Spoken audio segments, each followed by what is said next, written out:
عليكم ورحمة الله وبركاته. الحمد لله رب العالمين والصلاة والسلام على سيد المرسلين وعلى آله وصحبه أجمعين. أما بعد، قال الله تعالى: أعوذ بالله من الشيطان الرجيم، بسم الله الرحمن الرحيم.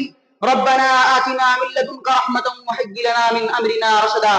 صدر انجمن، حکم صاحبان، مشرق اساتذہ کرام، مہمان گرامی، عزیز دوستوں اور ساتھیوں، آج میں اس سالانہ انجمن کے حسین موقع پر جس موضوع کو لے کر آپ کے سامنے حاضر ہوا ہوں وہ ہے نوجوانوں کا بگاڑ۔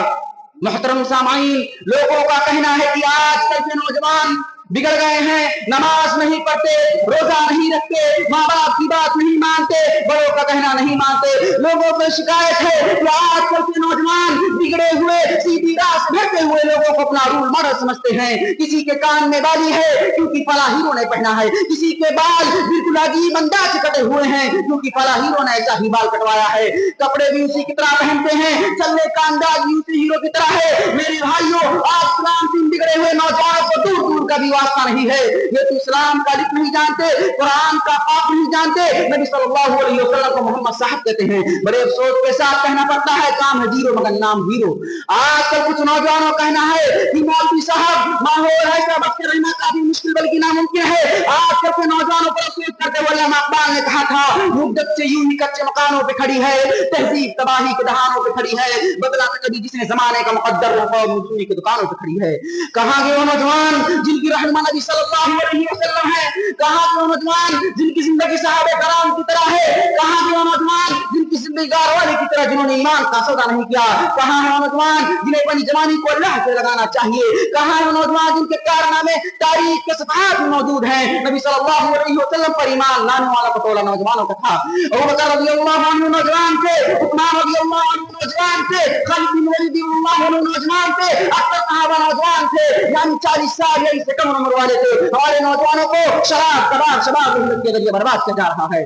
جہاں تک کی شراب کی بات ہے، اسلام نے ذات قبیحہ اور اس کے بھیانک نتائج اور برے انجام سے انسانیت کو محفوظ رکھنے کے لیے اس مذمت کی ہے اور بقرعید جیسے ہاں قرار دیا ہے۔ میرے بھائیو، قرآن میں اللہ تعالیٰ فرماتا ہے، یا ایھا الذین آمنوا انما الخمر والمیسر والانصاب والازلام رجس من عمل الشیطان فاجتنبوه لعلکم تفلحون۔ انما یرید الشیطان ان یوقع بینکم العداوة والبغضاء في الخمر والمیسر ویصدکم عن ذکر اللہ وعن الصلاۃ فہل انتم منتہون۔ اے ایمان والو، بات یہ ہے کہ شراب، جوا، کھان اور پال نکالنے کی پھانسی کی تیر سے گندی باتیں شیطانی کام ہے، ان سے بالکل اگر ہوتا کہ تم کامیاب ہو جاؤ۔